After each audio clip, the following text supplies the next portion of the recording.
We love digging into those bits of history that maybe don't get the spotlight they deserve, the ones that really make you stop and think. Absolutely. And today, well, get ready, because we're doing a deep dive into a really remarkable story from World War II. We've got some great sources, historical accounts, and a really interesting news piece, too. We're talking about the Night Witches. That's the nickname, of course, for the Soviet 588th Night Bomber Regiment, an all-female unit, which later became the 46th Guards Night Bomber Regiment. Right. And our mission really is to get past just the basics. We want to unpack what made them so unique, how they actually operated, the impact they had, and maybe touch on some broader points their story brings up without, pushing any political angle, just presenting what the sources say. Okay, an all-female bomber regiment, World War II. Yeah. It really does sound, well, almost legendary, doesn't it? How did something like that even start? It kicked off back in October 1941, started in Moscow, then they moved to a place called Engels. And the real push came from Marina Reskova. She was a famous Soviet aviator already. Laskova, right. And the key thing here, it wasn't women helping out behind the lines. This was a frontline combat unit. All women. Wow. The pilots, they mostly came from the civilian air fleet, flying clubs. And the navigators, they were often recruited from Osovyakim, that was a Soviet group involved in flight training and technical stuff, or even universities. So women from all sorts of backgrounds stepping into these incredibly tough, dangerous roles. Were there key figures leading this, making it work? Oh, definitely. The commander was Yevdokia Bershinskaya. She was absolutely central to getting them organized and effective. Bershinskaya. Okay. And Irina Rokobolskaya was the chief of staff. She handled the complex planning, the logistics, kept things running. So the nuts and bolts. Exactly. Yeah. And at first they were just called the 588th Nightlight Bomber Regiment, the 588th NBAP. They actually started flying combat missions pretty quickly, June 8th, 1942, down in the southern Donbass area. And thrown right into the thick of it, weren't they? The sources we looked at mentioned they were operating in some really hot zones early on. Oh, yeah.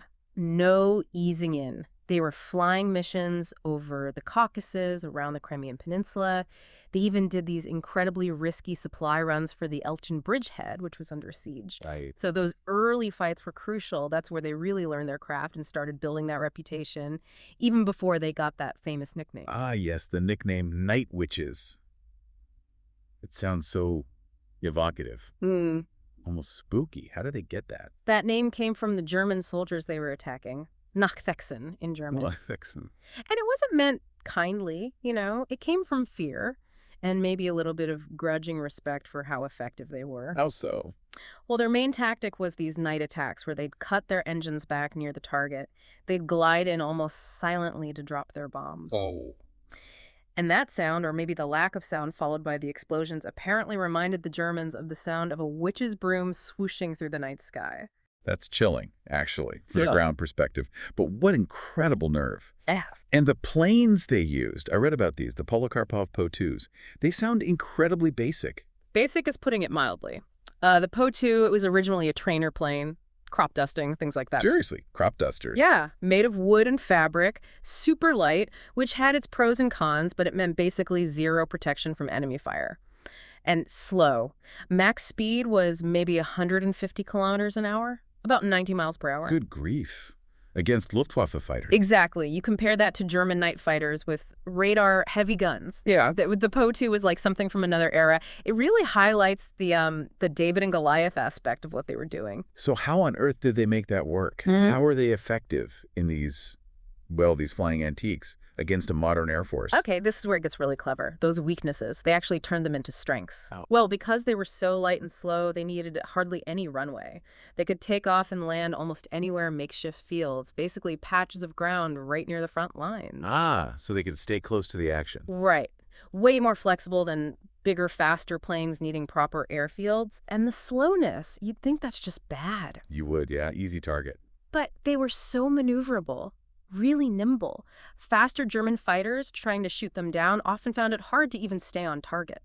The Po-2 could turn so tightly the fighters would overshoot them. Their turning radius was too wide. Huh. So they were almost too slow and agile to shoot down easily. In a way, yes. It's this fascinating example of how sometimes what looks like a disadvantage can be turned into a real tactical edge, especially against an enemy expecting something completely different. That's brilliant, turning the tables. And those tactics you mentioned, that silent glide and approach, that must have just terrified the troops on the ground. Absolutely terrifying. That was key to their psychological impact. Imagine you're on the ground, it's dark, maybe you hear a faint engine noise far off, then nothing. Just silence. Until the bombs hit. Exactly. They'd fly in solo, usually. Each plane picks its target, throttles back the engine way out, glides in, drops the bombs, then quickly restarts the engine and gets out of there. And they did this multiple times a night. Oh, yes. Routinely. 3, 4 sorties were common. Some pilots, incredibly, managed up to 8 missions in a single night. Just relentless. 8 times, facing anti-aircraft fire each time, in a wooden fabric plane. It's hard to fathom the endurance, isn't it? It really is. No wonder the Germans were spooked. That silent attack out of the darkness. It created huge fear, huge disruption, messed with their sleep, their logistics, constantly kept them on edge. That psychological warfare was a massive part of their contribution, maybe even more than we fully realize. And their results, their actual combat record, it's incredibly impressive when you look at the numbers. Yeah. The sources mentioned they got some significant honors, too. They did, big time. In February 43, they were officially made the 46th Guards Night Bomber Regiment. That Guards title was a huge deal, a real mark of elite status, recognizing their success. They got the actual Guards banner presented to them in June 43, and then later, for their role in retaking the Taman Peninsula, a really tough campaign, in late 43, they got another honorific title, Taman Guards Night Bomber Regiment. So they were clearly in the thick of major campaigns. Constantly. They were part of different larger units over time. Right. Served under the 2nd Stalingrad Guards Night Bomber Division during the fight for Sevastopol, which was brutal. Right. Then later, from summer 44, they were with the 325th Night Bomber Division on the 2nd Belarusian Front, pushing westwards, always active. So what did all that flying add up to? What kind of damage are we talking about? The final tally is pretty staggering. Over the course of the war, they flew, 23,672 combat sorties. 23,000. Yeah, racking up nearly 29,000 flight hours, dropped about 3,000 tons of bombs. And the confirmed results. Destroyed or damaged 17 major bridges, 9 railway trains, 26 ammo and fuel dumps, 176 trucks, 86 enemy gun positions. The list goes on. That's serious impact, Yeah. especially from those little planes dropping relatively small bomb loads each time. It shows the power of persistence, doesn't it? Relentless harassment night after night. And the individual pilots' records are just mind-blowing. Like how many missions? Many flew well over 800 missions. The top ace, Irina Sabrowa, flew over 1,000. Sources differ slightly, maybe 1,004, maybe 1,008, but over 1,000 combat flights. 1,000 times, Yeah. risking everything. And the recognition reflected that. 23 women from the regiment were named Hero of the Soviet Union. 23. Out of how many women total who got that award? Only 29 women received that highest honor in the entire war, so for 23 of them to come from this one regiment. That's extraordinary. It makes them the most decorated unit in the Soviet Air Force. By that measure, yes, an incredible concentration of heroism. And the regiment itself got top awards too, the Order of the Red Banner, the Order of Suvorov. Amazing. But, of course, there's always a cost in war. What about losses? Yes, tragically, they weren't invincible. The numbers vary a bit in the sources, but the consensus is around 14 pilots killed in action. One account suggests about 30 women from the regiment, maybe including ground crew or others, died during the war out of maybe 200 total who served. Still, every single loss is a tragedy. 14 pilots.